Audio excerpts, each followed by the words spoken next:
Hello everybody and welcome to Lush and Salty Aquariums. My name is Stefan. Thank you for coming to the channel. Well, can you believe it? This is what it looks like after a trim. This is my 22.5 gallon ADA 60H. So as I always state, it's a little bit bigger than a 20 gallon, and those extra gallons are in the height. Love this fish tank. I look right at it from my seat in the fish room. So it's what I see most, and I couldn't be happier about that. Everything about this tank brings me joy, and I hope it stays that way. And I hope you feel me when I tell you how much I'm passionate about this particular aquarium. It was one of the first I set up, and I just love its progress, and in some respects the way it stays consistent over time. As I joked earlier, this is after a trim. I took out a few handfuls of plant matter, cuttings from some of these Anubias and swords that are in the center there, kind of coming up between the driftwood, which I don't really see too much of at this point. And that's too bad, I suppose, because it is a glorious bit of hardscape.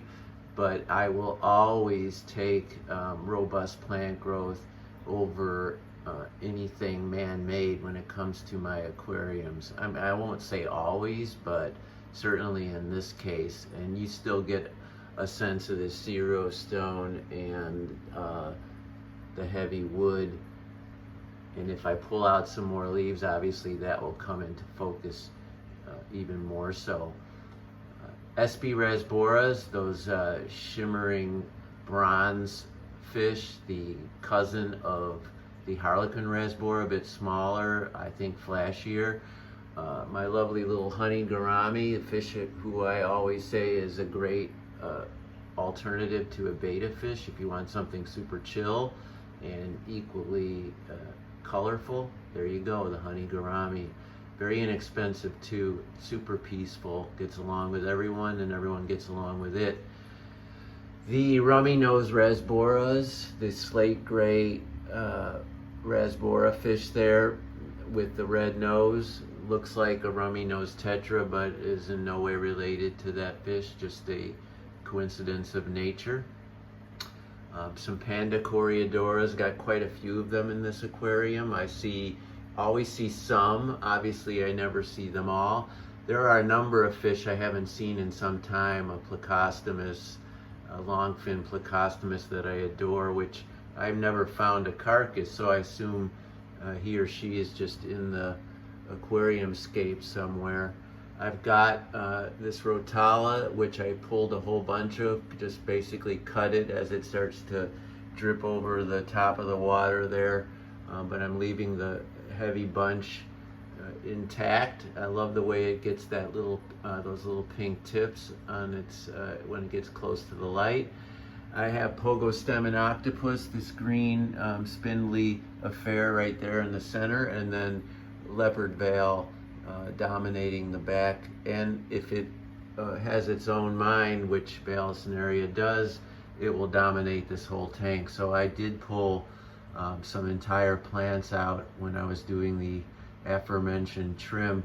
I've got hairgrass and Sturgeon repens and a little bit of Blixa japonica kind of occupying the foreground.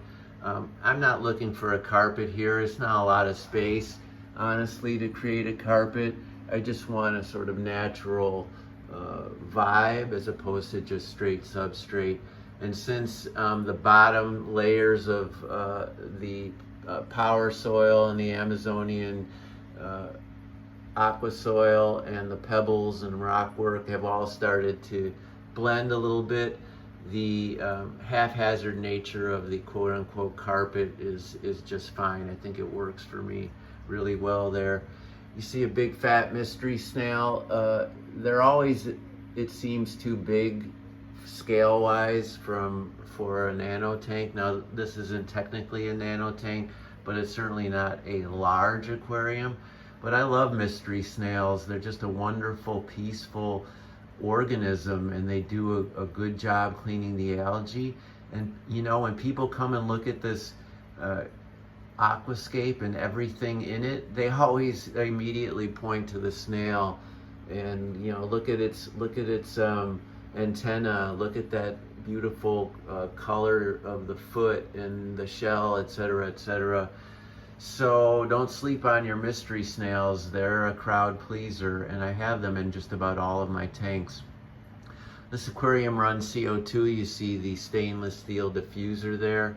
I've got a 5-gallon canister to the right, and I use the Oase Thermo. I think it's the 650 with the built-in heater. Love those filters.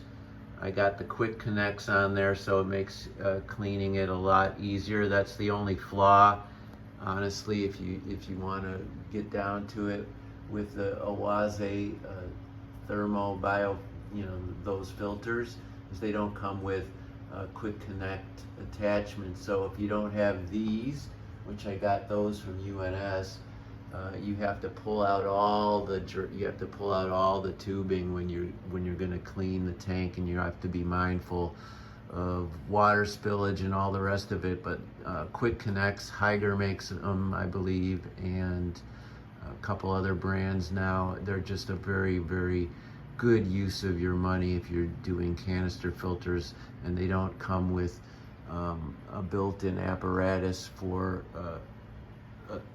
you know, serving the purpose of a quick connect system. I've got my pothos in the back there growing out. It's all along the top, and then it comes down here. I just cut a big piece. You could see the cutting there. That was a week ago, and it's funny, after I cut it, water was literally dripping right out of it like a tube, like its own siphon onto the rubber mat over this old bureau, which is kind of neat, right? The water just directly coming from the tank out the end of the pothos plant shows you just how